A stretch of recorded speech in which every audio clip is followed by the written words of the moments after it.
Goeiedag liewe vriende. Ons het verlede week begin met 'n nuwe reeks getitel Jesus te goed om vals te wees. Wat mos nou nie die gewone uitdrukking is nie, te goed om waar te wees. Nou ons het hierdie reeks met hierdie titel met 'n goeie rede gekies en ek sal nou so 'n bietjie uitbrei op waarom dit so is. Die inslag van ons reeks is om 'n bietjie dieper te kyk na die buitengewone karakter van Jesus en ook sy buitengewone optrede.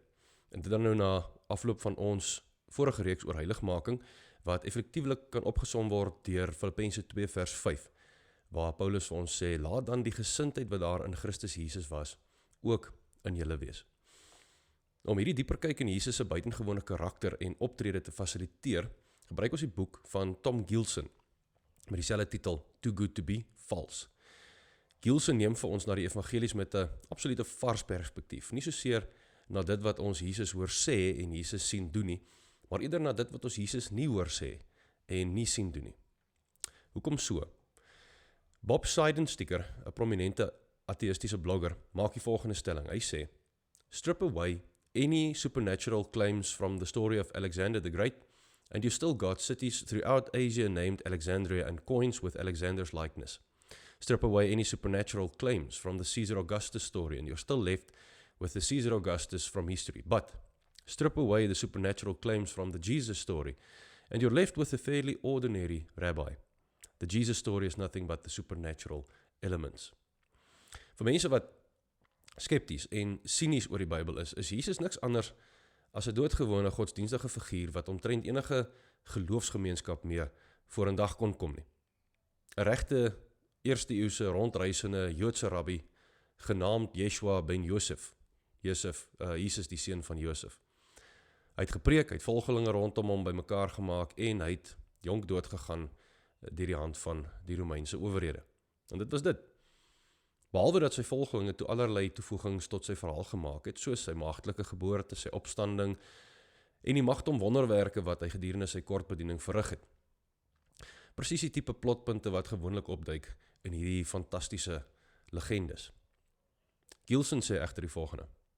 But there's more to the story than these plot points.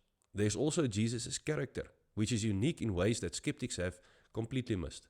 They look closely at him from that point of view and you'll see, or look closely at him from that point of view and you'll see, this is no ordinary rabbi story. Neither is it an ordinary God story. Indeed, it's not an ordinary story in any way at all. You could even take the miracles out of it and you'd still have a story absolutely unlike any other. For no other story has ever told of a person with character like Jesus. En wat ons in hierdie reeks sal sien, is dat Jesus goed was. Ver verby die goedheid van enige karakter voor of na hom, in werklike geskiedenis, letterkunde of legendes. 'n karakter so goed dat niemand hom kon uitdink nie. 'n karakter wat net te goed is om vals te wees. En ons begin ons ondersoek in die uniekheid van Jesus deur na sy buitengewone liefde te kyk. Die van julle wat so 'n bietjie ouer is sal Bruce Almighty onthou. Nou afgesien van wat 'n mens dink vanuit 'n Bybelse perspektief oor die reg of verkeerd van die fliek, is een van die mees veelzeggende vrae wat die fliek by sy kykers opgebring het, wat sou jy doen as jy vir 1 week toegang gehad het tot God se krag? En dit is presies wat met Bruce gebeur het as jy nie die fliek gekyk het nie. Hy het vreeslik gekla en gemoun oor sy lewe, dat God nie sy kant bring nie en God verskyn toe aan hom en sê vir hom, maar jy kan nou vir 'n week God wees, dan kyk ons hoe gaan dit. En hy het toegang tot al God se krag gehad. Nou as jy nou in dieselfde situasie as Bruce was en vir 'n week toegang tot God se krag gehad het, wat sou jy gedoen het? Meeste sou verseker as hulle dood eerlik was met hulle self, in Bruce se voetspore gevolg het en hierdie krag so gou moontlik vir hulle self laat werk.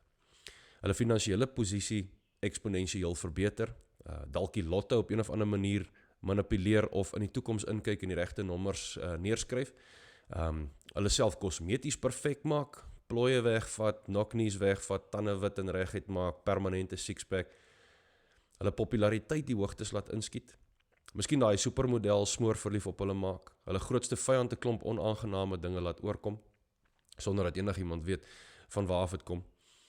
En die punt wat ek hierdeur wil maak is, ongeag hoe moreel en deugdelik elkeen van ons dink ons is, nie een van ons kan met sulke tipe krag vertrou word nie. Die beroemde Amerikaanse president Abraham Lincoln het die volgende gesê: "Nearly all men can handle adversity, but if you want to test a man's character, give him power." Of John Acton, sy bekende uitlating: "Power tends to corrupt, and absolute power corrupts absolutely. Great men are almost always bad men." Daar was egter 'n man wat oneindig groter krag gehad het as die grootste magsfigure van die geskiedenis. Hy het 'n storm stilgemaak met 'n woord. Hy het met 'n seentjie se middagete 5000 gesinne kos gegee. Hy het mense uit die dood uit opgewek. Het hy ooit daardie krag misbruik of vir eie gewin aangewend om dinge vir homself makliker of beter te maak? Nee. Het dit hom magsugtig of magdronk gemaak, soos wat soveel ander magtige helde en leiers voor of na hom oorgekom het? Nooit. En dit bring ons by die eerste punt van ons ondersoek, in wat Jesus nie gedoen het nie.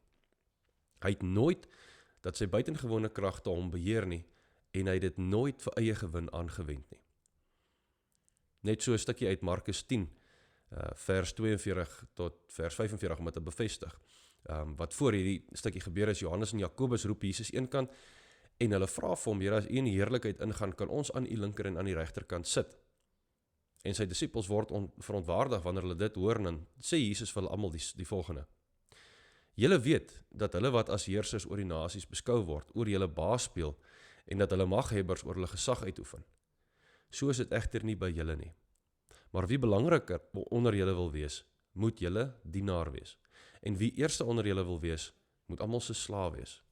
Want ook die seun van die mens het nie gekom om gedien te word nie, maar om te dien en sy lewe as losprys vir baie te gee." Ons sien hier baie duidelik hoe Jesus selfs met sy buitengewone krag van sy disippels die nederigheid modelleer wat hy van hulle verwag.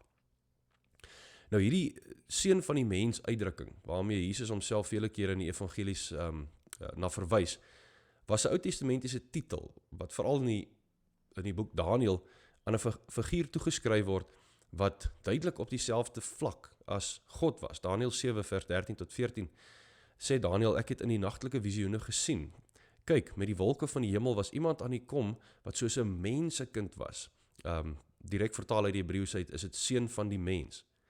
Tot by die oue van dae, in Engels dalk meer bekend, Ancient of Days, het hy gekom.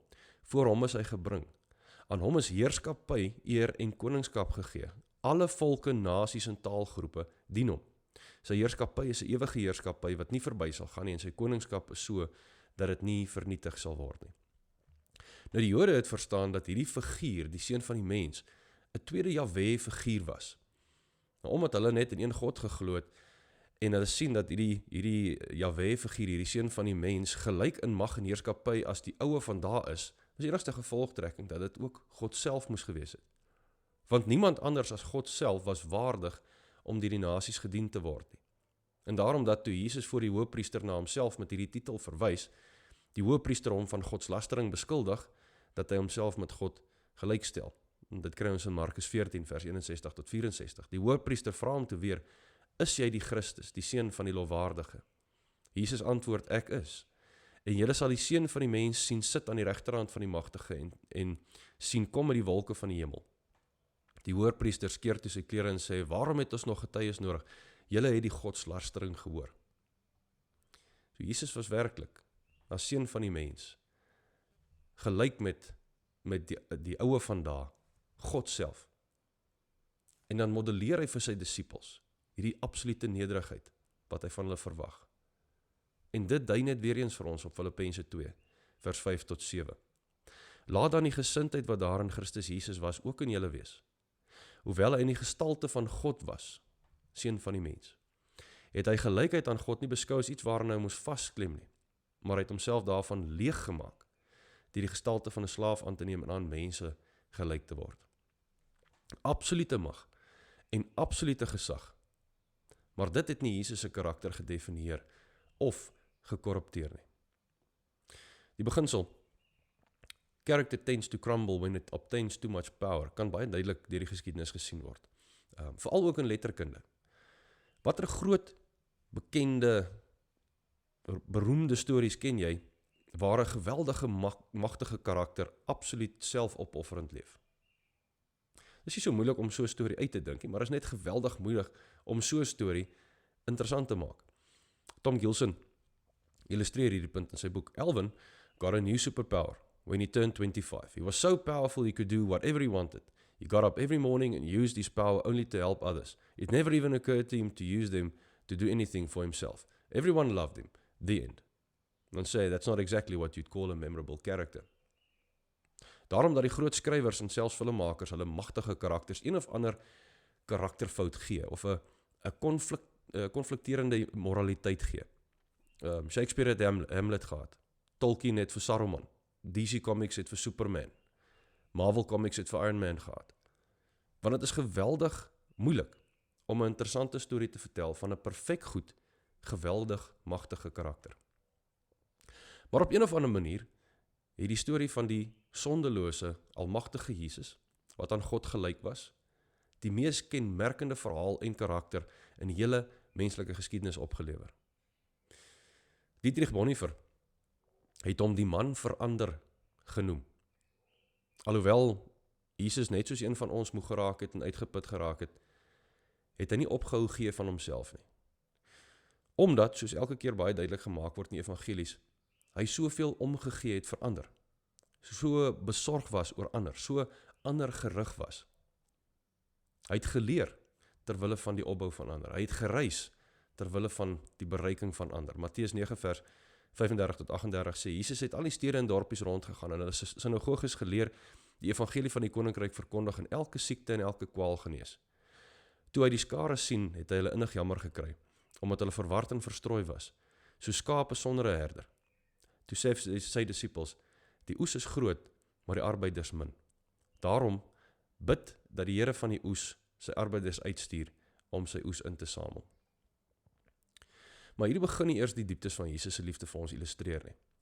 Hy het ook gesterf, vir geen ander rede nie, as gevolg van sy liefde vir ander. Wanneer mense gewoonlik die nuus kry dat hulle terminaal siek is een van die natuurlikste versoekings om met God te onderhandel. Here, ek sal my lewe omkeer, as U my net sal spaar. Here, ek is nog te jonk, gee my asseblief nog 'n paar jaar. En dis menslik, nie een van ons, as ons dood eerlik daaroor is, wil doodgaan nie. Maar ons weet ook, dat buiten as Jesus voor die tyd terugkom, elkeen van ons wat hier sit en kyk, iewers gaan sterf. En ons sal so ver gaan om dit maar te aanvaar, as deel van die lewe. Wat Tom Gilson sê oor die ingesteldheid van Jesus, Jesus was different. There was no negotiating with death for him. He entered it purposefully and intentionally. He alone had the option never to die at all. Death is the penalty we pay for sin, but he had no sin. He didn't have to suffer the injustice of the trial and sentencing. He didn't have to suffer the beating, and he didn't have to die on the cross. Yet he chose it all for us. Absolute mag, absolute gesag, absolute selfloosheid. Ek het nou so 'n paar keer verwys na Jesus se sondeloosheid. Nou, ons kan dit so maklik sê en erken, ja, Jesus was sondeloos, hy het 'n perfekte lewe geleef, maar het jy jouself regtig al 'n sondelose mens probeer indink? Om nie een keer in jou lewe 'n sondige gedagte, sondige woord, sondige emosie of sondige daad te pleeg nie. Ons kan nie so iets begryp nie. Ek dink so 'n persoon, as jy ooit met so 'n mens in kontak moet kom, sal geweldig intimiderend wees. William Paley, die vader van die intelligente ontwerpargument vir God se bestaan en teen evolutieleer, het die volgende gesê: Neither is represented by his followers, nor is attacked by his enemies, is he, praat nou van Jesus, charged with any personal vice. This faultlessness is more peculiar than we are apt to imagine. Some stain pollutes the morals and morality of almost every other teacher and of every other lawgiver. Een of ander vlek, een of ander karakterfout besoedel elkeen van ons. Inderdaad, elke liewe mens wat nog ooit geleef het, en dit het alreeds by Adam begin. 'n Vlek wat net meer prominent raak, hoe meer mag of aansien of gesag ons kry. Dink net vinnig aan jou baas of jou bestuurder. As jy nou 'n bietjie jonger is, dalk aan jou spankaptein of jou skoolhoof. En dan knik jy jou kop as dit waar is. Maar dink net vinnig, nie te lank nie, ek wil nou nie vir jou in sondige gedagtes in versoek nie. Maar jy sal saamstem, ons sien dit by elke liewe mens. Veral mense in posisies van mag, aansien of gesag. Maar ons sien dit nie in Jesus nie. Elkeen van ons, soos wat Romeine 3 vers 23 vir ons het baie duidelik uitspel, skiet Jesus se standaard tekort. Nie net Jesus se standaard waar volgens hy geleef het nie, maar ook die standaard waar volgens hy lief gehad het. Ons verskoon hierdie tekortkoming van ons maklik met ja, niemand is perfek nie. Maar Jesus was perfek. En perfeksie is die standaard wat hy vir ons gestel het. In lewe en in liefde in. Hy het vir ons hierdie voorbeeld gestel en hy het vir ons sy helper gestuur, hoofletter A, die Heilige Gees, om ons te lei in ons strewe na daardie standaard. En my gebed is, en my vermaning is, mag ons in hierdie komende weke met eerbaarheid leef, teenoor die voorbeeld van die lewe en die liefde van Jesus. Hierdie Jesus wat net te goed is om vals te wees.